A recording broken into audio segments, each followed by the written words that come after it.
Dans l'imaginaire de la jeunesse congolaise, aujourd'hui, c'est le seul qui affronte en face l'Occident.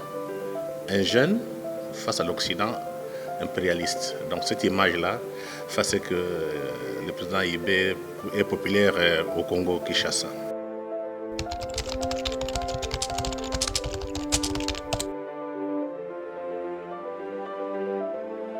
Je suis journaliste, chercheur, ancien directeur général de la RTNC, donc la télévision nationale, mais aussi ancien directeur général du groupe de presse Le Potentiel, un quotidien quinois.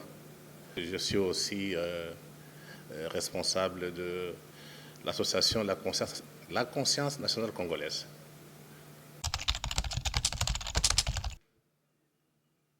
La toute première fois que j'arrive au Burkina Faso, donc à Ouaga, je suis venu en visite privée pour passer des vacances d'une semaine, mais aussi pour savoir ce qui se passe réellement au Burkina Faso, parce que généralement, quand on est à Kinshasa, on suit les télévisions, on peut lire les journaux, mais il faut aller sur place pour voir les réalités. Je devrais parler avec la communauté congolaise de Ouaga pour leur expliquer les enjeux de la guerre dans la partie est de notre pays, une guerre d'agression, d'occupation qui est à la base des pillages des richesses du Congo, perpétrés par le Rwanda, l'Ouganda, mais aussi les multinationales occidentales. Donc c'était important que je vienne expliquer à la communauté congolaise cette situation pour qu'ils se prennent au moins en charge, parce qu'ils éveillent ou non, ils sont quand même leur propre pays, c'est la RDC, donc il fallait s'intéresser.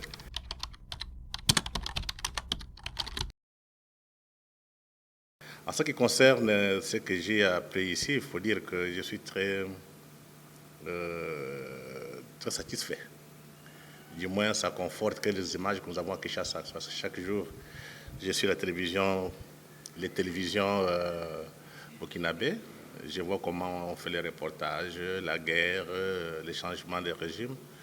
Mais il faut dire aussi que chez nous, il y a beaucoup de fanatiques de IB, Ibrahim Traoré, parce que dans l'imaginaire de la jeunesse congolaise, aujourd'hui, c'est le seul qui affronte en face l'Occident. Un jeune face à l'Occident impérialiste. Donc cette image-là fait que le président Ibé est populaire au Congo-Kinshasa. Mais j'ai beaucoup appris, beaucoup ici, dans le sens que la lutte qui est menée est proche de la population. Je parle avec le Burkinabé. Personne ne veut assez que les terroristes s'installent dans la partie nord, et surtout que ces terroristes sont soutenus par les forces occidentales avec les multinationales qui sont habituées à piller, voler, exploiter le Burkinabé d'une manière particulière, mais d'une manière générale, toute l'Afrique. Donc pour le moment, dans l'imaginaire des Congolais, IB représente un leader contre l'impérialisme, mais aussi il a hérité quelque chose de Thomas Sankara. Il faut dire ici, sans Thomas Sankara, on ne saurait pas que Burkina Faso existe. C'est la figure aujourd'hui qui, à travers toute l'Afrique, qui a marqué la jeunesse, mais aussi certaines personnes qui sont aussi âgées. Et donc, j'ai rencontré des gens qui sont prêts à défendre leur patrie. Et cette conscience est au niveau de tout le monde. De tout le monde, quand je dis tout le monde, c'est toute la communauté burkinabé.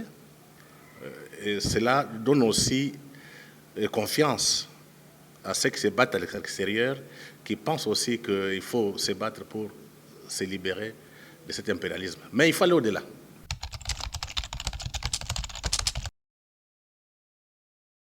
Nous sommes dans un processus de la deuxième indépendance. Cette deuxième indépendance, c'est beaucoup axé sur le contrôle des richesses de l'Afrique, des richesses minières, toutes les ressources. Parce que depuis 1885, depuis l'accord de Berlin, les richesses du Congo et de l'Afrique appartiennent dans l'imaginaire collectif aux Occidentaux. Donc nous, en tant qu'Africains, on n'existe pas. Donc on est arrivé à la fin d'un processus. Maintenant, il y a une nouvelle ère qui s'ouvre, où les Africains se battent pour le contrôle de leurs richesses et que ces richesses profitent à leur pays et profitent aussi à la population burkinabé. Ce qui est positif. Mais n'oubliez pas que la Chine, la Russie, tout comme l'Amérique, tout comme la France, toutes ces grandes puissances, ils viennent en Afrique pour leurs propres intérêts. Ça, c'est une donne, il ne faut pas oublier. Mais par rapport à cette puissance, la Chine, tout comme la Russie, ne sont pas là pour nous dominer, en quelque sorte. Ils viennent pour défendre les intérêts. Et c'est à nous maintenant d'apprendre comment défendre les nôtres. D'abord, les définir et défendre, mais pas en tant qu'un pays isolé. Comme dans les temps, le Congo défend ses intérêts, la Russie, pardon, le Burkina Faso défend aussi ses intérêts. Là, quand on affronte l'ennemi en ordre dispersé, on est fragile. Voilà pourquoi j'ai dit ce qui vient de se passer avec l'AS, qui est mise en place, la Confédération, c'est déjà une bonne chose. C'est un début, une nouvelle ère qui ouvre la porte à un processus de libération de l'Afrique, bien entendu, mais aussi la construction des États-Unis d'Afrique. Donc, c'est un début qui est parti de ces trois pays, Burkina Faso, Mali et Niger. Donc, l'Afrique, les Africains tiennent à ce que ce qui a commencé de ce côté puisse réussir. Ça serait un modèle. Si Burkina Faso, Mali et Niger réussissent, je pense que ça va donner aussi de bonnes idées aux autres pour qu'ils puissent emboîter les pas. Et à long terme, on a les États-Unis d'Afrique peut-être d'ici 2030. Mais tout dépend aussi de la volonté de nos élites, mais aussi des ambitions. Parce que généralement, ici, on voit les Africains, c'est tout noir, n'ont pas d'ambition. On ne peut pas avoir un pays sans avoir des ambitions. Et ils n'ont pas la volonté de puissance. Nous sommes dans un monde très violent. Si vous n'êtes pas fort, on vous écrase. Donc, tout est question de rapport de force. Il faut qu'on intègre cette dimension dans notre imaginaire, que ce soit la Chine, que ce soit l'Amérique, que ce soit la Russie. Ils vont nous respecter quand nous serons si forts. Mais quand on est faible, on va nous écraser. Et il y a risque, si les Africains ne prennent pas conscience, que toutes ces puissances s'organisent pour faire un deuxième Berlin.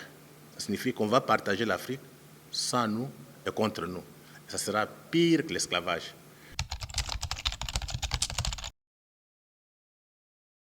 Je suis venu aussi, je vous ai dit, pour expliquer au moins le contenu de ces livres aux Congolais, parce que ça n'a pas beaucoup circulé.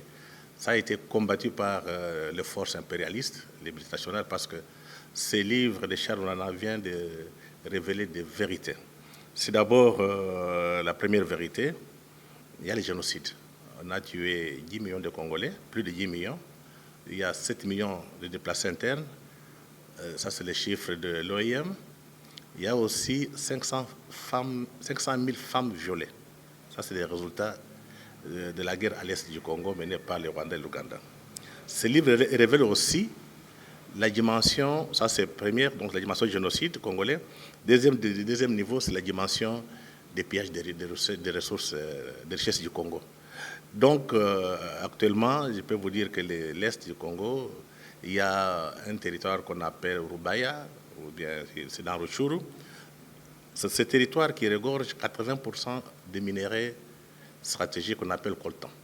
Donc, le Congo a le monopole de 80% de ces minéraux. Donc, sans ce coltan, on n'a pas de téléphone.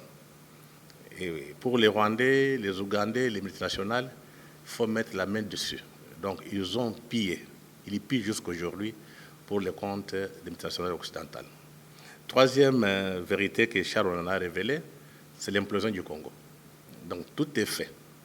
Tout est préparé que le Congo implose. Dans les calculs de nos amis occidentaux, surtout ceux qui étaient à Berlin, ils trouvent que le Congo est très grand, on ne sait pas le gérer, il faut le couper en morceaux pour justifier l'implosion du pays en disant non, si on le coupe en morceaux, 4 ou 5 États, ça va être bien géré. Donc ce sont ces révélations, ces vérités que Charles vient de nous donner à travers cet ouvrage, Holocauste au Congo. Mais je pense qu'en dehors de l'ouvrage de Charles, il y a aussi sur place à Kinshasa de groupes d'intellectuels qui sont organisés pour mettre en pratique, défendre la partie, la patrie comme on le fait ici à Burkina Faso.